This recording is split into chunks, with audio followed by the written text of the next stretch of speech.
ઓમ નમો નારાયણ. હું અરુણાબેન ભી ગોસ્વામી સુરતથી તમારું સ્વાગત કરું છું અરુસ કિચનમાં. તો આજે આપણે બનાવશું હરગવાના પાન ને બટેટાનું શાક. તો એના હારું આપણે આટલા હરગવાના પાન લીધા છે. તો આપણે ધોઈને આ રીતે લઈ લીધા છે, એટલે 1 કપ જેટલા છે. તો તમે થોડા ઘણા વધારે ઓછા કરી શકો એમ. અને બટેટા તો બાફેલા બટેટા આપણે લીધા છે 4, આટલા આપણે.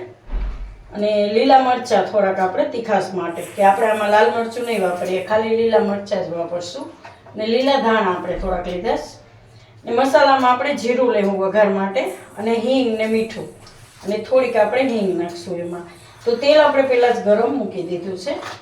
તો તેલ આપણું ગરમ થઈ ગયું છે.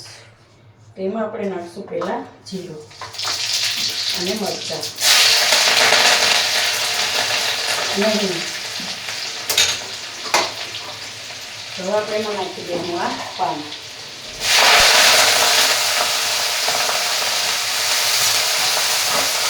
એકદમ સ્વાદમાં સરસ લાગે છે આ શાક.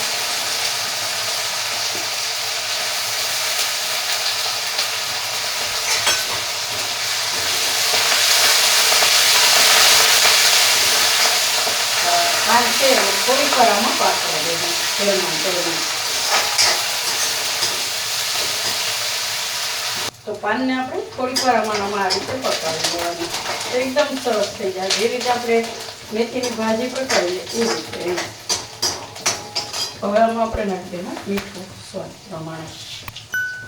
આમાં આપણે થોડુંક નાખીશું, બાફવામાં બટેટામાં નાખ્યું હોય એટલે આમાં થોડુંક ઓછું નાખવાનું. થોડુંક ધાણા જીરું નાખીશું, લીલા ધાણા નાખીશું.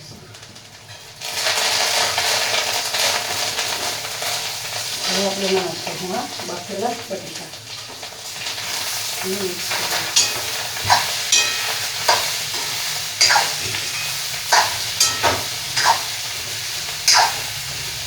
આ રીતે બધું મિક્સ કરીશું. થોડીક વાર આમાં રહેવા દેવું. આ રીતે વચ્ચે વચ્ચે હલાવતા રહેવું. આપણામાં હળદર નથી નાખતા. જો તમારે નાખવી હોય તો નાખીએ. જમવાનો જે ઓરિજિનલ કલર છે એ જ રહેવા દઈશું. તમારે હળદર નાખવી હોય તો નાખીએ. અને તીખા સારું આપણામાં લીલા મરચાં તીખા નહીં ખાત છે એમ. તો એકદમ ખાવામાં સરસ લાગશે. થોડીક વાર આપણે આમાં રહેવા દીધું હતું, ફેરવી લીધું આ રીતે. એકદમ મસ્ત લાગે છે ખાવામાં, જે રીતે આપણે મેથી બટેટાનું કરીએ એ રીતે.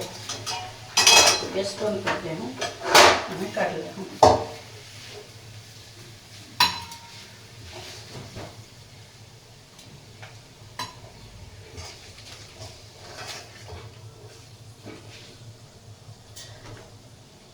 બટેટા છે ને થોડાક અગાઉ બાફીને રાખવાનું, એટલે કે આપણે આને ફેરવીએ ને તો ભાંગે નહીં. ગરમા ગરમ બટેટા હોય તો ભાંગી જાય, એટલે થોડાક અગાઉ કરી લેવાના.